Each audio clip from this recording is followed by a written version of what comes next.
Oh, hi, Joey! I can't battle right now. I'm about to teach a class.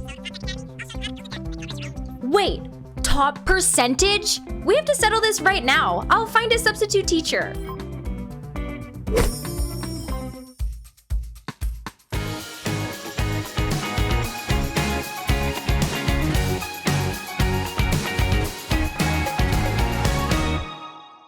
Yo, champs in the making! If you take a look at a typical Pokemon trading card game deck, you'll find that around half of the cards are trainer cards. These cards can lend a helping hand to Pokemon in battle in a variety of different ways, and are often crucial to a deck's strategy. Supporter cards are considered to be the most powerful of the trainer cards in the Pokemon trading card game. We've mentioned before that these awesome cards can only be played once per turn, and for good reason. They can drastically change a game. In this episode of Top Deck Academy, we'll explore some of the common uses for supporter cards. We'll also take a look at how they can help Smeargle take knockouts in a colorful deck that also features Eldegoss and Chinchino. Most supporter cards are named after characters from the Pokemon world, so keep your eyes peeled for some familiar faces. Ready for action? Let's go!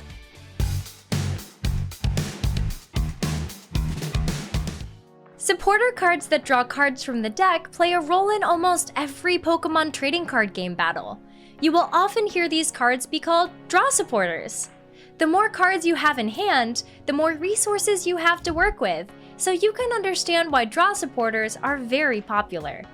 Take a look at this Smeargle and Friends deck that uses basic energy cards to do damage in an unexpected way.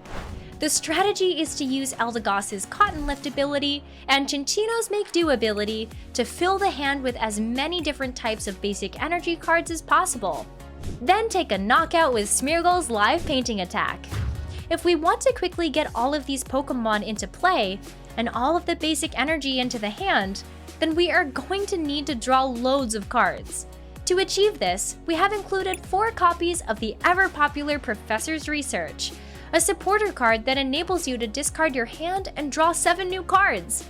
That's over 10% of the deck! My studies have shown that you may have to discard key resources with this effect, so it's a good idea to also include recovery cards like Ordinary Rod, Training Court, or Clara. If there are only 4 draw supporters in your deck, you might not have access to them when you really need them. For this reason, the deck also includes Bruno. Smeargle, Eldegoss, and Chinchino are easily knocked out, which means it's likely that we'll be able to use Bruno to its full effect, shuffling your hand into the deck and drawing 7 cards. If you don't have Bruno, try Marnie, Caitlyn, or Copycat instead. There's no right or wrong answer when deck building. Use your artistic license. Hey trainers! I'm stuck on this pop quiz question. I need your support. Which of these cards would be considered a draw supporter? Is it Bead, Gym Trainer, or Team Yell Grunt? If you said Gym Trainer, you were right!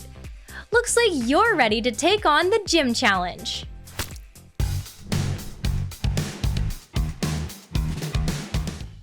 A lot of hype surrounds supporter cards that draw a bunch of cards, but you can also use some supporter cards to attach extra energy to your Pokemon, which I think is just as spicy.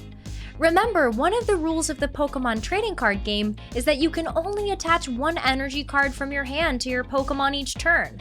This puts Pokemon with a low attack cost at an advantage, and makes it difficult for Pokemon with a high attack cost to get involved in battle. That's why players often include trainer cards in their deck that accelerate energy cards onto the battlefield. Our Smeargle and Friends deck includes 2 copies of Raihan to accelerate energy to Smeargle and ensure that we can attack using Live Painting on consecutive turns.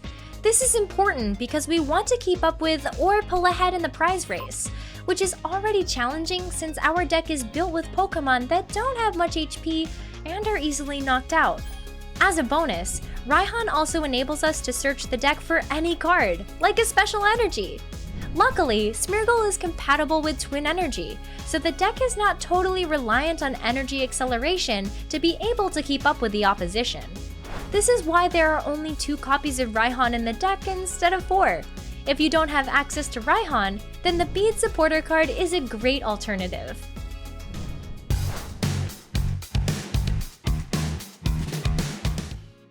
So far, we've focused on supporter cards that draw cards from the deck or energize our Pokemon. Now, let's take a look at one of the ways supporter cards can affect the opponent's Pokemon. Supporter cards that allow you to switch one of the opponent's benched Pokemon with their active Pokemon, such as Boss's Orders, have become a staple of most decks because they complement a variety of strategies. You may hear players refer to this action as gusting or catching a Pokemon. These terms are inspired by the trainer cards Gust of Wind and Pokemon Catcher, which have the same effect as Boss's Orders, but are from earlier Pokemon trading card game expansions. Smeargle's damage output is limited by the number of different basic energy that exist.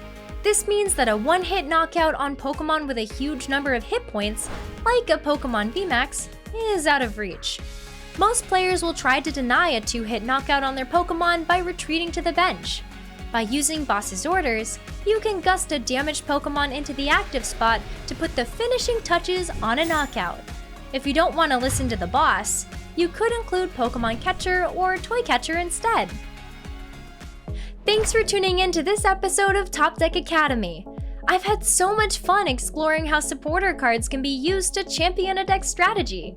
We've touched on some of the most common ways to use supporter cards, but remember, they can have loads of other effects, including searching the deck for specific resources, increasing the damage output of your Pokemon, and even swapping your prize cards around. What did you think of the Smeargle and Friends deck? Was it a masterpiece? Would you include different supporter cards? Let me know in the comments below, and also let me know what you'd like to see on future episodes of Top Deck Academy. Thanks for watching! Shout out to TCG caster Ellis Longhurst for writing this episode of Top Deck Academy.